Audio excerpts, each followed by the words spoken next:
حضرت بایزید بستامی کہتے ہیں کہ میں نے اپنی ماں کے آگے ہاتھ جوڑے، میں نے کہا امی تجھے راضی کروں یا رب کو راضی کروں؟ تو اپنے حق مجھے معاف کر دے، اللہ کو میں راضی کر لیتا ہوں۔ ماں نے کہا جاؤ پتر میں اجازت دیتی ہوں۔ گئے جنگلوں میں ذکر و فکر میں لگے رہے، تنہائی میں اس کو یاد کرتے رہے، دن رات ذکر کے چراغ روشن رکھے۔ 12 سال گزر گئے حق کی تلاش میں۔ ایک دن واپس بستام کے قریب سے گزر رہے تھے، خیال آیا چلتے چلتے ماں کو سلام کر جاؤں۔ دروازے کو دستک دینے لگے تو اس خیال نے ہاتھ روک لیا کہ ساری زندگی ماں کو سکھ تو دیا کوئی نہیں، اب دکھ بھی کیوں دینے لگے؟ رات کا ایک پہر بیت گیا ہے، سردیوں کی لمبی رات ہے، ماں بستر میں لیٹی ہوگی، تیرے لیے اٹھے گی، دروازہ کھولے گی۔ دروازے کے ساتھ ہی لگ کے بیٹھ گئے اور ساری رات کاٹ دی، اس خیال سے کہ ماں کو تکلیف نہ ہو۔ جب سحری کا وقت ہوا تو اندر سے جو نالی آتی تھی اس نالی سے پانی آیا، سمجھ گئے میری ماں تہجد کے لیے اٹھی ہے اور وضو کا پانی ہے، تو فوراً دروازے پہ دستک دی۔ اندر سے آواز آئی بیٹا بایزید میں ابھی آئی۔ مائیں بیٹوں کے دستک کے انداز سے جان لیتی ہیں یہ کس بیٹے کے ہاتھوں کا لمس ہے۔ 12 سال کے بعد آئے، دستک دی، کہا بیٹا بایزید میں ابھی آئی۔ ماں کی تو نگاہیں ہی دروازے پہ رہتی ہیں۔ اللہ اکبر۔ کہتے ہیں کہ ماں نے دروازہ کھولا، 12 سال جنگلوں کی خاک چھانتے بیت گئی تھی، پراگندہ صورت، بکھرے ہوئے بال، پھٹے ہوئے کپڑے۔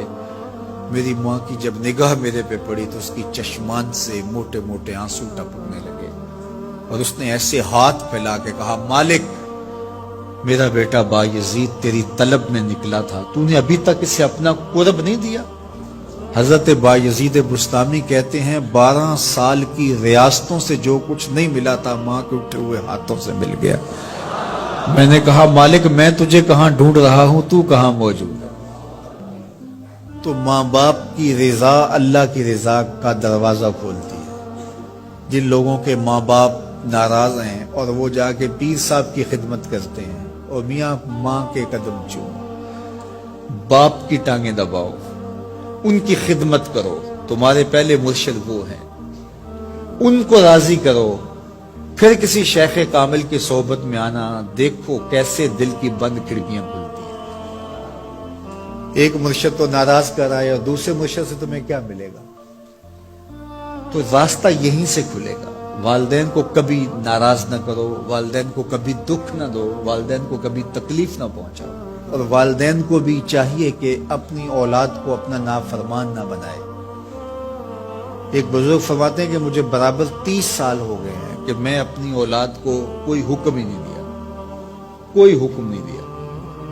کوئی چیز مجھے چاہیے بھی ہوتی ہے تو میں بصیغہ امر نہیں کہتا، بلکہ ایسے ہی بات کرتا ہوں۔ پانی چاہیے تو یہ نہیں کہتا بیٹا پانی لے کر آؤ، میں ویسے کہتا ہوں پیاس لگی ہوئی ہے، تو اگر وہ سمجھ جائے اور وہ خود لے آئے تو اچھی بات ہے، لیکن اگر وہ نہ لائے تو میں نے اس کو حکم ہی نہیں دیا، امر ہی نہیں کیا، تو اس امر کی مخالفت ہی لازم نہیں آئے گی۔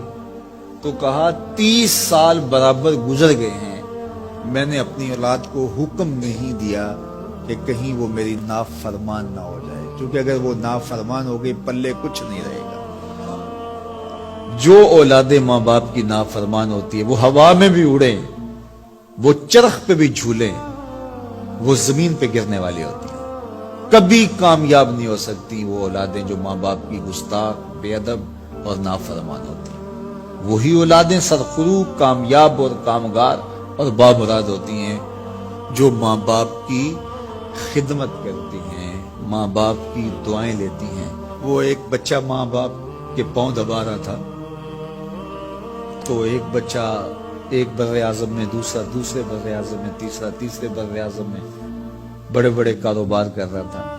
تو کوئی اس کا دوست ملنے آیا، اس نے کہا کہ اس نکمے کو بھی کہیں بھیج دو، فلاں جو ہے وہ یورپ میں ہے، فلاں امریکہ میں ہے، وہاں اتنی بڑی کمپنی اس نے کھولی ہوئی ہے، اس نکمے کو یہاں بٹھایا، اس کو بھیج دو، یہ تو نکمہ کسی کام کا نہیں۔ کہا یہ نکمہ ہی تو میرے کام آ رہا ہے، کہ نکمہ ہی تو میرے کام آ رہا ہے۔ تو اولاد خوش نصیب ہے کہ اپنے ماں باپ کی خدمت کرے، اور ان کے ساتھ حسن سلوک کرے۔